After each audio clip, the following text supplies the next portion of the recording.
Pinagdiriwang natin ngayon ang paggunita sa mahal na Berheng Maria na nagdadalamhati.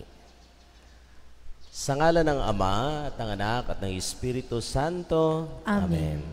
Ang pagpapala nating Panginoong Hesukristo, ang pag-ibig ng Diyos Ama at ang pakikipagkaisa ng Espiritu Santo naway sumainyong lahat. At sumaiyo rin. Mga minamahal na kapatid, aminin natin ang ating mga kasalanan upang tayo maging marapat gumanap sa banal na pagdiriwang.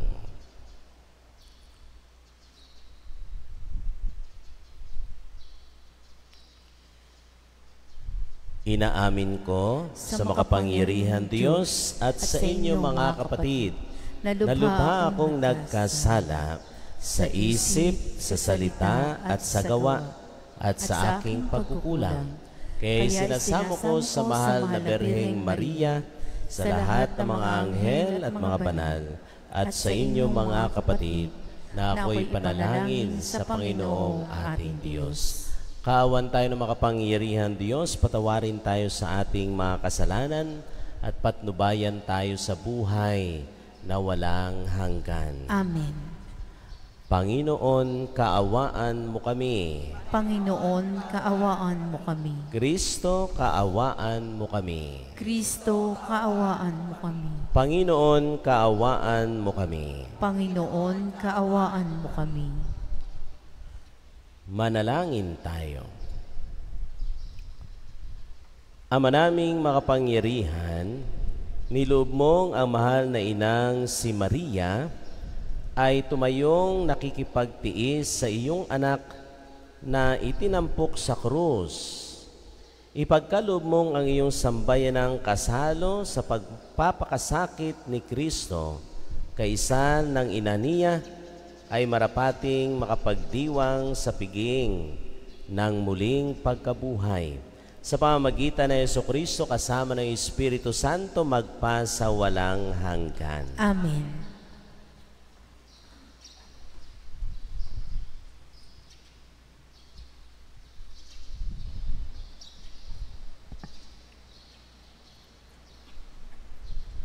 Pagbasa mula sa sulat sa mga Hebreo.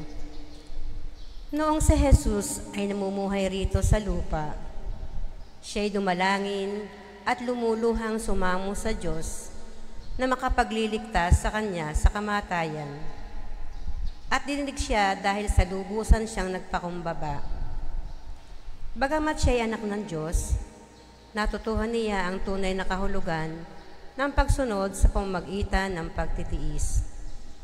At nang maganap na niya ito, siya'y naging walang hanggang tagapagligtas sa lahat ng mga sumusunod sa Kanya. Ang salita ng Diyos. Salamat sa Diyos. Poong Diyos na maibigin, ako ay iyong sagipin. Poong Diyos na maibigin, ako ay iyong sagipin. Sa iyo, O Poon, ako'y lumalapit upang ingatan mo nang hindi malupig. Ang aking dalangin, laging sinasambit. Iligtas mo ako, O Diyos na matuwid. Ako ay pakinggan, ako ay sagipin. Poong Diyos ay na maibigin, ako ay iyong sagipin. Tanging kublihan ko, ako ay ingatan. Tagapagtanggol ko't aking kaligtasan. Tagapagtanggol ko at aking kanlungan. Ayon sa sabi mo, ako'y patnubayan. Poong Diyos na maibigin, ako ay iyong sagipin. O aking patnubay, ako ay iligtas sa patibong nila at umang nabitag. Sa mga kamay mo, habilin ko'y buhay ko, tagapagligtas kong tapat at totoo. Poong Diyos na maibigin, ako ay iyong sagipin. Subalit, O Poon, ang aking tiwala ay nasa sa iyo, Diyos na dakila. Sa iyong kalinga, umaasa ako, laban sa kaaway, ay ipagtatanggol mo at umuusig sa sino mang tao. Poong Diyos na maibigin, ako ay iyong sagipin. Ang pagpapala mo'y iyong ilalaan sa mga anak mong may takot at taglay. kagilagilalas, malasin ninuman, ang pagkalinga mo sa mga hinirang na nagtiwala sa iyong pagmamahal. Poong Diyos na maibigin, ako ay iyong sagipin.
Sumainyo ang Panginoon. At sumaiyo rin. Ang mabuting balita ng Panginoon ayon kay San Juan. Papuri sa iyo, Panginoon.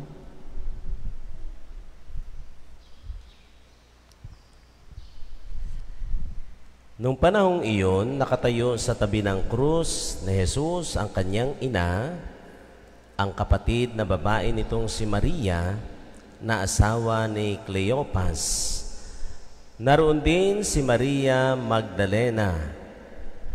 Nang makita ni Jesus ang kanyang ina at ang minamahal niyang alagad sa tabi nito, kanyang sinabi, "Ginang, narito ang iyong anak." At sinabi sa alagad, "Narito ang iyong ina." Mula noon, siya'y pinatira ng alagad na ito sa kanyang bahay.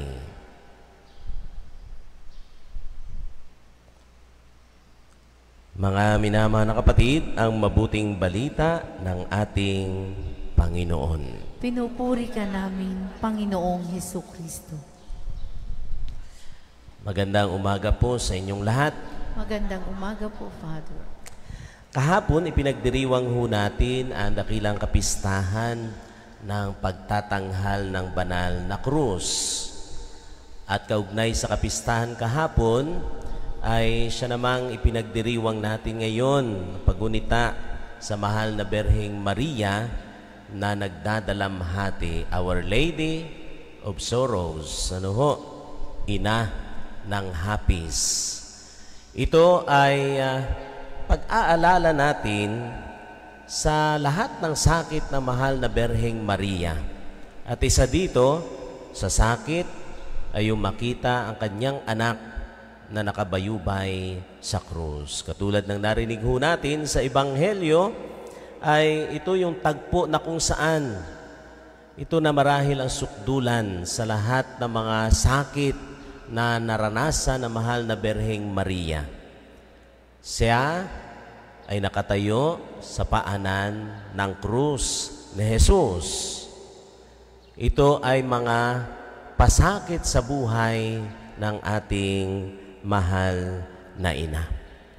Siguro wala nang masakit pa sa mararanasan ng isang ina na makita ang kanyang anak na naghihirap. Siguro kayong mga ina ng tahanan, ito rin ay nagiging karanasan ninyo. Meron nga isang ina na nung nagkasakit ang kanyang anak, halos buong gabi o ilang gabi na hindi siya nakakatulog.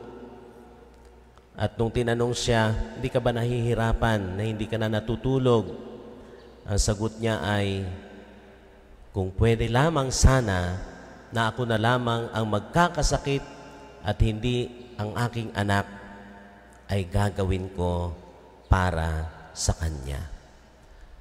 Dahil ang sabi niya, wala nang sasakit pa sa nararanasan ng isang ina na makita na nahihirapan ang kanyang anak. Sa Ebanghelyong ito, sa tagpong ito, nakita ho natin na si Maria ay nanatili sa paanan ng krus. Siguro kahit ganun kasakit ang kanyang nararanasan, hindi niya iniwanan si Jesus. Bakit nanatiling naroon si Maria kahit para bagang yung sakit na kanyang nararanasan ay tumatagos sa kanyang puso? Hindi lamang pisikal na sakit ang kanyang nararanasan, hapdi na para bagang tumatagos sa kanyang puso. At tunay yung sinabi sa hula ni Simeon na kung saan, ang sabi ni Simeon, ang batang ito, nung inialay nila sa Jesus sa templo, ay magiging dahilan ng pagbagsak at pagbangon ng iilan sa Israel. At ito rin ang magiging dahilan ng iyong pasakit na tatagos sa iyong puso. Ito na yung sinasabi sa propesiya ni Simeon na ang mahal na ina ay makakaranas na para bagang balaraw na tatagos sa kanyang puso. Pero bakit siya nanatili doon? Bakit hindi na lamang siya umalis para hindi niya makita ang paghihirap ni Jesus? Bakit hindi niya tinakasan yung pangyayari na kung saan ay pinapahirapan ang kanyang anak? Dahil si Maria ay naging tapat sa Diyos. Na kahit nakita niya yung kanyang anak na nahihirapan, nanatili siya doon.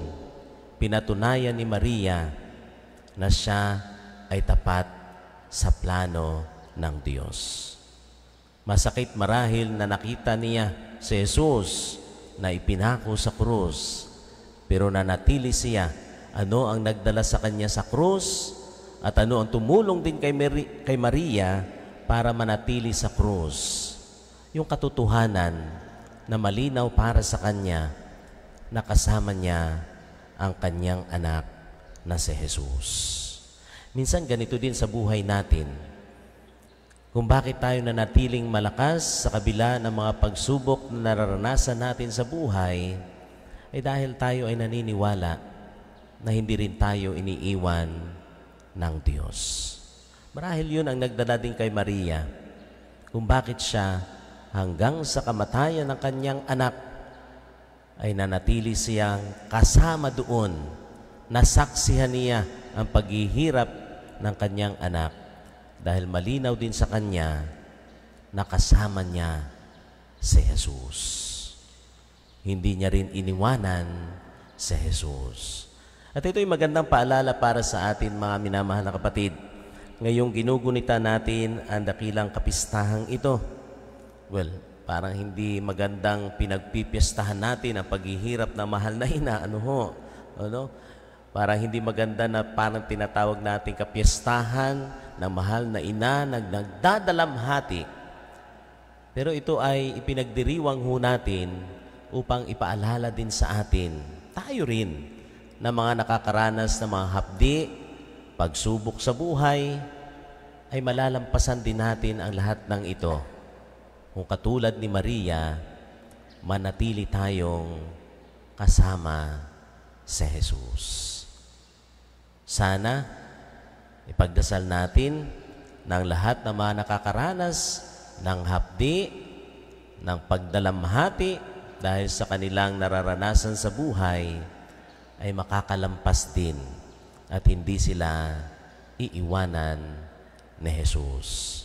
Kung bakit si Maria nga ay nanatili sa paanan ng krus, dahil malinaw sa kanya, kasama niya pa si Jesus. Magsitayo po tayo para sa panalangin ng bayan.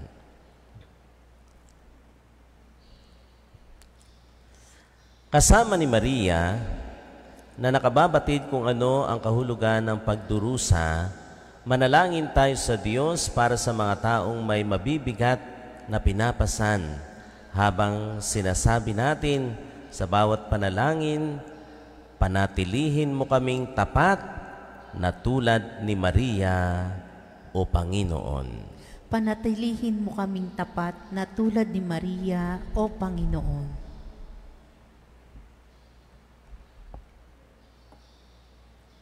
ang mga nabibigatan dahil sa dalamhati at mga pagsubok, naway makatagpo ng kapayapaan at ginhawa ng loob habang pinagninilaya ng mga pighati ni Maria.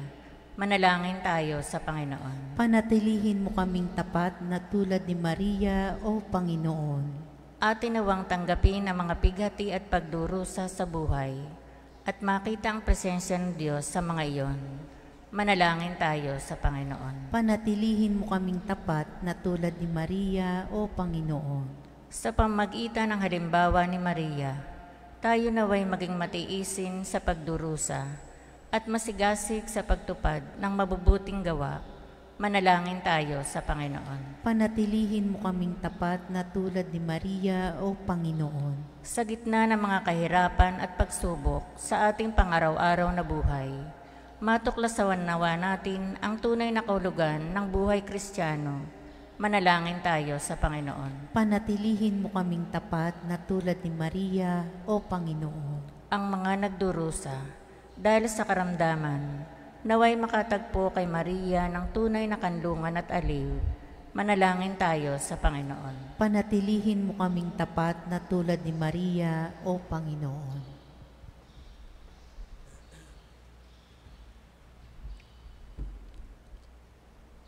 Diyos ng lahat ng biyaya, higit pa sa lahat ng aming inaasam, ang iyong balak para sa mundo. Panatilihin mo kaming nagtitiwala sa kapangyarihan ng iyong mapanligtas na pag-ibig. Hinihiling namin ito sa pamamagitan ni Kristo na aming Panginoon. Amen.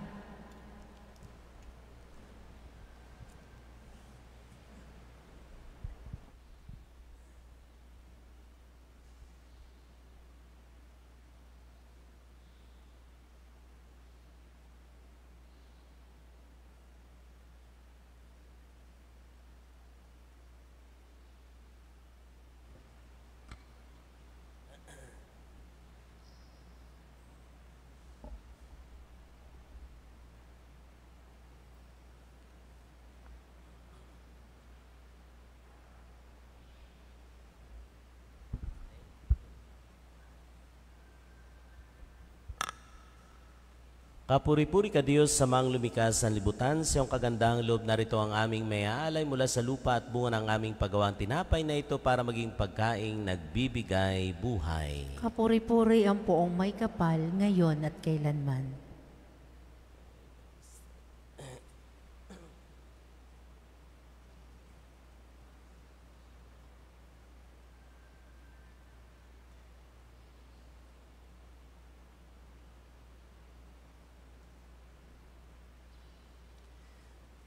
Kapuri-puri ka Diyos sa mga lumikas ng libutan, sa iyong kagandahang loob narito ang aming mayaalay mula sa katas ng ubas at bunga ng aming paggawaang alak na ito para maging inuming nagbibigay ng iyong Espiritu. Kapuri-puri ang poong may kapal, ngayon at kailanman.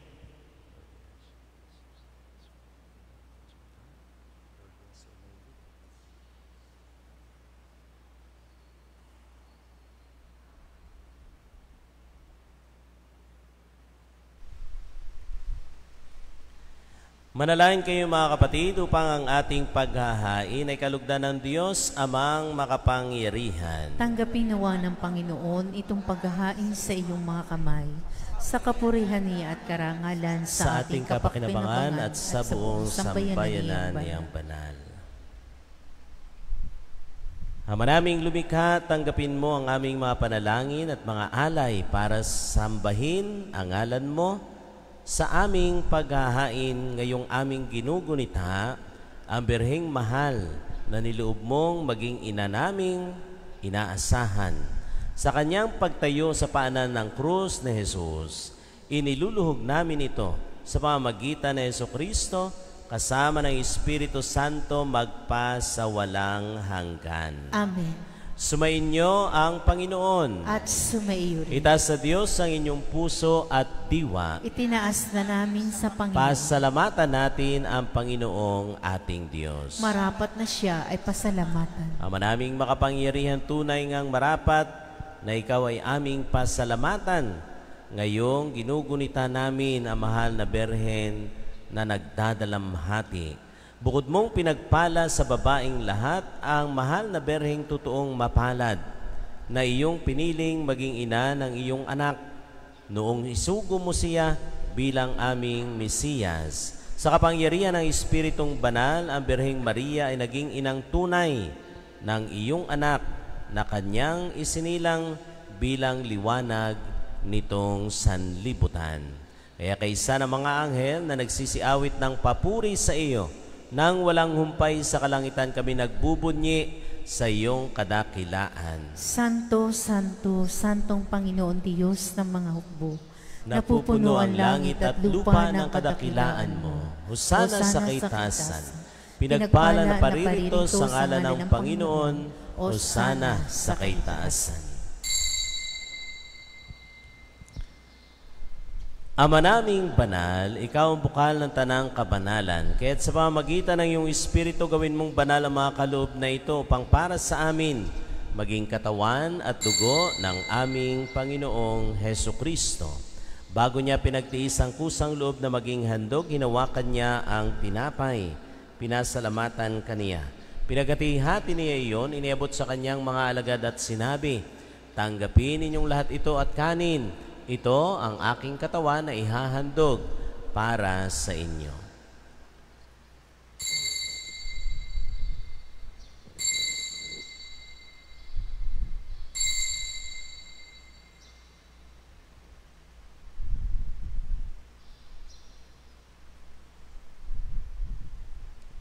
Gayon din naman, matapos ang hapunan, hinawakan niya ang kalis, muli kanyang pinasalamatan. Iniabot niya ang kalis sa kanyang mga alagad at sinabi, tanggapin ninyong lahat ito at inumin itong kalis ng aking dugo, ng bago at walang hanggang tipan ng aking dugo na ibubuhos para sa inyo at para sa lahat sa ikapagpapatawad ng mga kasalanan.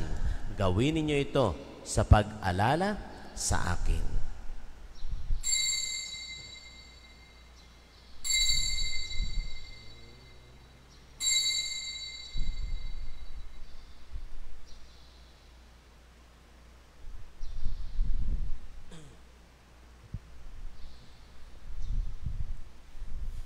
Ang misteryo ng pananampalataya. Si Kristo'y namatay, si Kristo'y nabuhay, si Kristo'y babalik sa wakas ng panahon. Ama, ginagawa namin ngayon ang pag-alala sa pagkamatay at muling pagkabuhay ng iyong anak. Kaya tiniaalay namin sa iyong tinapay na nagbibigay buhay at ang kalis na nagkakaloob ng kaligtasan. Kami nagpapasalamat dahil kami yung minarapat na tumayo sa harap mo para maglingkod sa iyo. Isinasamo namin kami magsasalo-salo sa katawan at dugo ni Kristo ay mabuklod sa pagkakaisa sa pamamagitan ng Espiritu Santo. Ama, lingapin mo yung simbahang laganap sa buong daigdig, puspusin mo kami sa pag-ibig. Kaysa ni Leo na aming Papa at ni Gilbert na aming Obispo at ng Tanang Kaparian. Alalahanin mo rin ang mga kapatid naming nahimlay, na may pag-asang sila'y muling mabubuhay, gayon din ang lahat ng mga pumanaw. Kaawaan mo sila at patuloyin sa iyong kaliwanagan.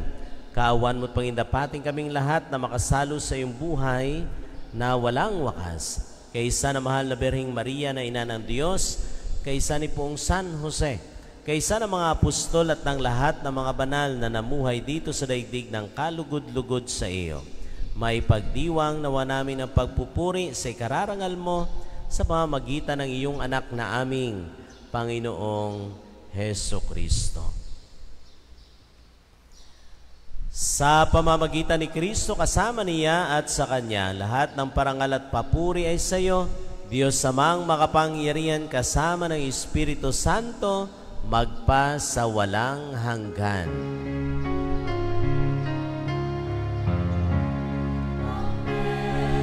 Amen. Amen.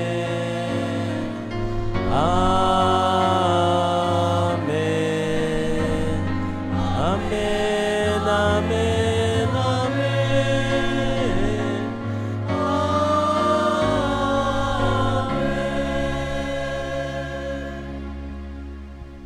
Sa tagubilin ng maragagaling na utos sa turo ni Jesus na Panginoon natin at Diyos, ipahayag natin ng lakas loob.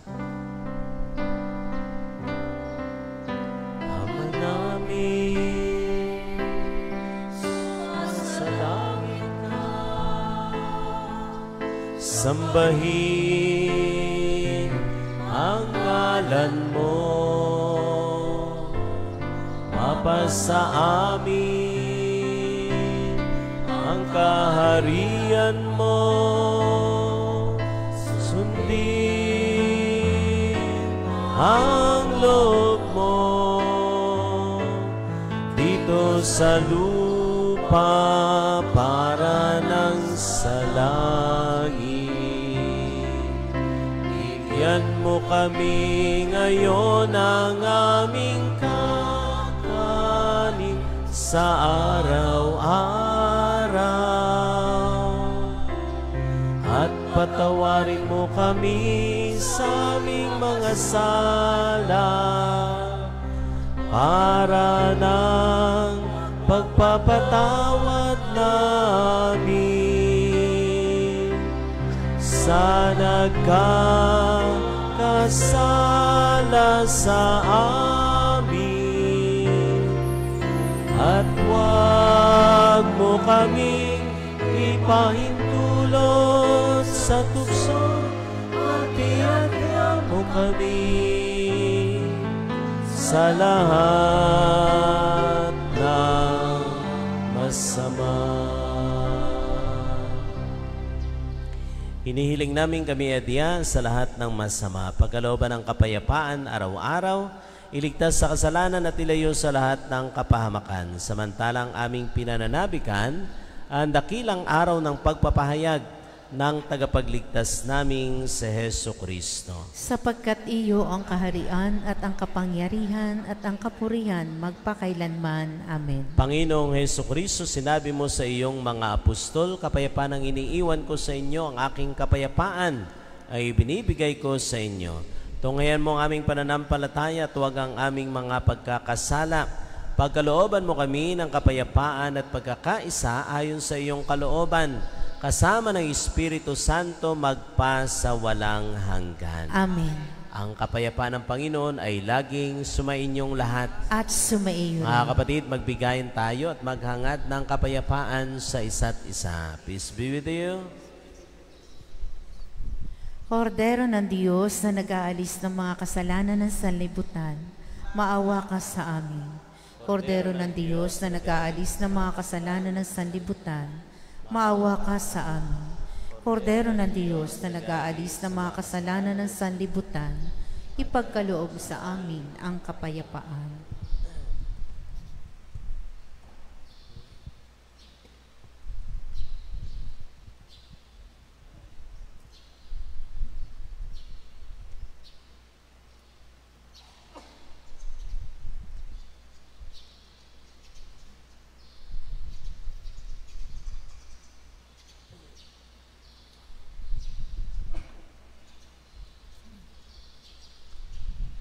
Mga kapatid, narito si Kristo ang ating Panginoon, ang Kordero ng Diyos na nag-aalis sa mga kasalanan ng sanlibutan. Mapapalad tayong lahat na inaanyayahan sa kanyang banal na piging. Panginoon, hindi ako karapat-dapat na magpatuloy sa iyo. Ngunit sa isang salita mo lamang ay gagaling na ako.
Manalangin tayo.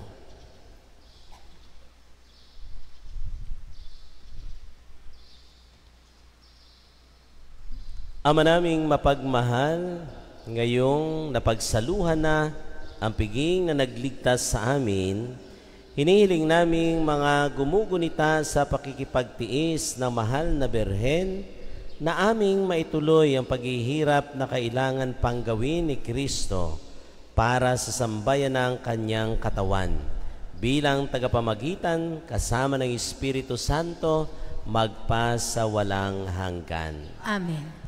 Panalangin sa ipagkakamit ng indulhensya plenarya, kaugnay ng intensyon sa panalangin ng Santo Papa. Sumasampalataya ako sa Diyos amang makapangyarihan sa lahat, na may gawa ng langit at lupa. Sumasampalataya naman ako kay Jesucristo, iisang anak ng Diyos, Panginoon nating lahat. Nagkatawang tao siya lala ng Espiritu Santo. Ipinanganak ni Santa Mariang Berhen. Pinagpakasakit ni Poncio Pilato, ipinako sa krus sa matay nilibing, nanawag sa kinaroroonan ng mayumao, na may 3 araw na buhay na maguli, makyat sa langit, naluklok sa kanan ng Diyos amang makapangyarihan sa lahat. Doon magmumulat paririto at hukom sa nangabubuhay at nangamatay na tao.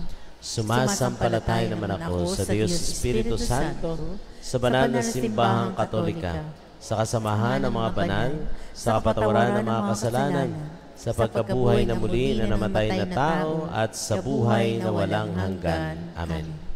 Ama naming sumasalangit ka, sambahin ang ngalan mo. Mapasa amin ang kaharian mo.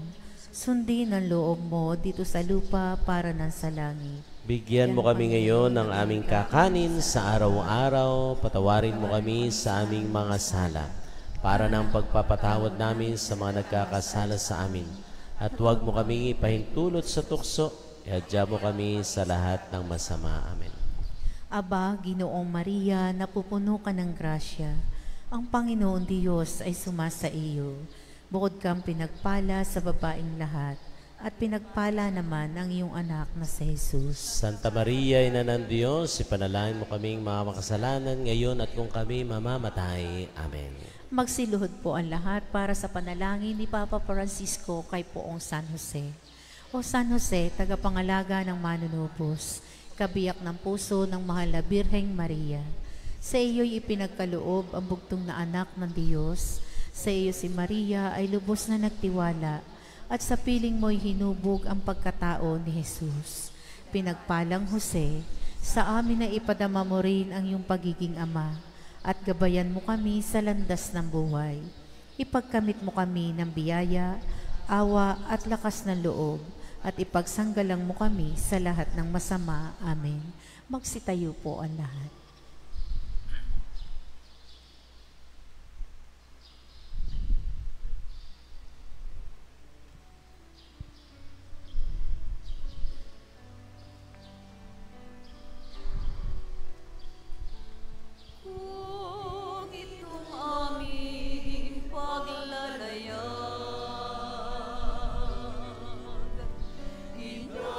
Inabot ng pagkabagal.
Sumainyo ang Panginoon. At sumaiyo rin. At pagpalain kayo at laging iingatan ng ating mapagmahal na Diyos, ang Ama, Anak at Espiritu Santo. Amen. Tapos na pong ating pagdiriwang, humayo tayo sa kapayapaan at pag-ibig ni Kristo. Salamat sa Diyos.